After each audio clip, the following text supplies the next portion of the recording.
Hello everyone, कैसे हैं आप सब। मेरा नाम वैभव कौशिक है और आप सभी जुड़ चुके हैं संस्कृति रोजगार के यूट्यूब प्लेटफॉर्म पर। आज हम बात करेंगे यूपी में जो कानून व्यवस्था बदली जा रही है उसके बारे में। क्योंकि उत्तर प्रदेश के अंदर योगी आदित्यनाथ जी कानून व्यवस्था को लेकर काफ़ी मजबूत दिखाई दे रहे हैं। वहाँ पर यूपी जो नोटिस फाइल दिखाई देती हैं वो आपके ई एविडेंसेस जो हैं उनको लेकर, ई सम्मन्स जो हैं उनको लेकर काफ़ी रूल्स एंड रेगुलेशन बदले जा रहे हैं, काफ़ी बदलाव दिखाई दे रहे हैं। तो देख लेते हैं चर्चा में क्या है और क्यों है।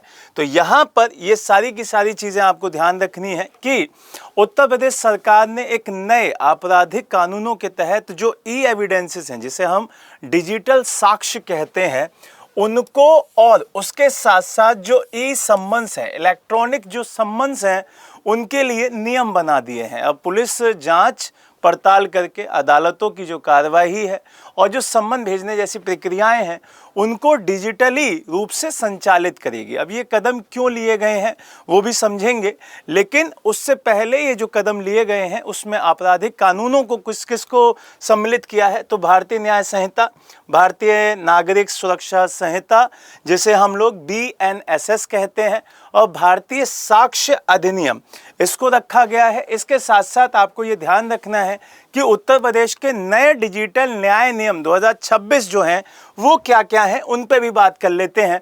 तो यहाँ पे उत्तर प्रदेश सरकार ने नए आपराधिक कानूनों को, जिसे हम BNS मतलब भारतीय न्याय संहिता 2023, भारतीय नागरिक सुरक्षा संहिता BNSS 2023 और भारतीय साक्ष्य अधिनियम BSA 2023 के प्रभावी क्रियान्वयन हेतु 3 महत्वपूर्ण नियम गाइडलाइंस को लागू करने की बात कही है, जिसमें आपको ध्यान रखना है उत्तर प्रदेश ई एविडेंस मैनेजमेंट रूल्स 2026 रहेगा।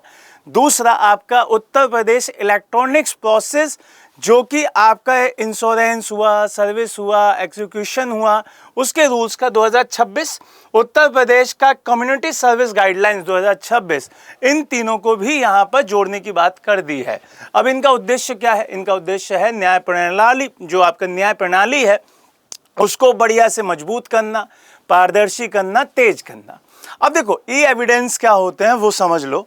जब आप ई एविडेंस की बात करते हैं तो आपने मोबाइल डाटा की बात कर ली, आपका CCTV फुटेज हो गया, व्हाट्सएप की पूरी डिटेल हो गई, आपका ईमेल हो गया, ऑडियो रिकॉर्डिंग हो गई, आपका वीडियो रिकॉर्डिंग हो गई, सोशल मीडिया के पोस्ट हो गए, आपका पेन ड्राइव में कोई या हार्ड ड्राइव में कोई डाटा हो गया, या आपकी डिजिटल लोकेशन हो गई। उसको देखते हुए ये सारे के सारे ई एविडेंसेस हैं।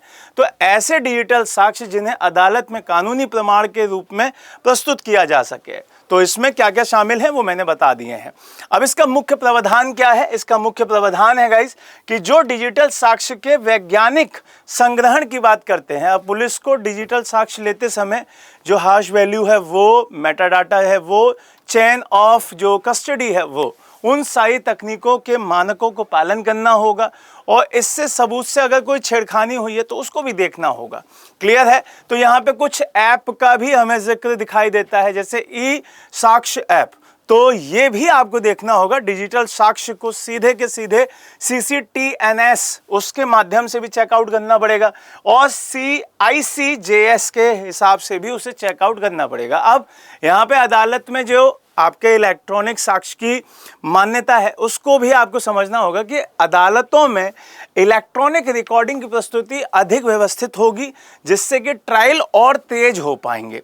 अब चुनौती क्या आएंगी यहाँ पर कि भैया पुलिस को तकनीकी रूप से उन्हें पढ़ाना पड़ेगा, साइबर फॉरेंसिक लैब अभी तक यूपी में उतनी है नहीं तो उनको बढ़ाना पड़ेगा, डाटा प्राइवेसी की चिंता बहुत दिखाई देगी, डिजिटल साक्ष्य से छेड़खानी बहुत होती है तो उसका भी खतरा दिखाई देगा। तो ये सारे खतरे हैं। अब ई सम्मन क्या होता है? ई सम्मन में आपको समझना है कि जैसे कोई अदालत या पुलिस के द्वारा किसी को सम्मन की वो व्यवस्था है वो डिजिटली माध्यम से भेजी जा सकती है, जैसे SMS से, व्हाट्सएप से, ईमेल से, ऑनलाइन पोर्टल से, उसके द्वारा भेज दी जाएगी। तो इससे सम्मन बहुत तेजी से जाएंगे और पारदर्शी रहेंगे। यहाँ पे इसका यूज़ आपको पूरा का पूरा ध्यान में रखना है कि भ्रष्टाचार में यहाँ पे कमी आएगी, इजी जस्टिस हो जाएगा, ये सारे के सारे इसमें आपके फायदे दिखाई देंगे। अब चिंता यहाँ पे भी वही सेम दिखाई दे रही है कि भाई फेक सम्मन्स का खतरा बढ़ जाएगा। डिजिटल डिवाइस बहुत ज़्यादा इजीली उससे बना देते हैं, तो डिजिटल जो डिवाइड दिखाई देंगे, जो ग्रामीण और बुजुर्ग आबादी है उनको डिजिटली प्रक्रियाओं में कठिनाई सामने आ सकती है। तो यहाँ पे देश का जो सबसे बड़ा पुलिस नेटवर्क है वो उत्तर प्रदेश की ही फोर्स है, तो वो भी आपको ध्यान रखना है कि उसके लिए भी थोड़ा सा यहाँ पे काम बढ़ेगा। तो ये चीज़ें आपको ध्यान रखनी है कि 75 जिले हैं भाई, यहाँ पे 1500 से ज़्यादा पुलिस स्टेशन है, 3 लाख से अधिक ज़्यादा पुलिस कर्मी है। तो डिजिटल पुलिसिंग से काफ़ी बढ़िया चीज़ें तो होंगी ही होंगी। तो ये चीज़ें भी आपको समझनी है कि भाई अपराध जांच तेज हो जाएगी, डाटा शेयरिंग आसान हो जाएगी, जो पेंडिंग केसेस हैं वो जल्दी आसानी से सॉल्व हो जाएंगे।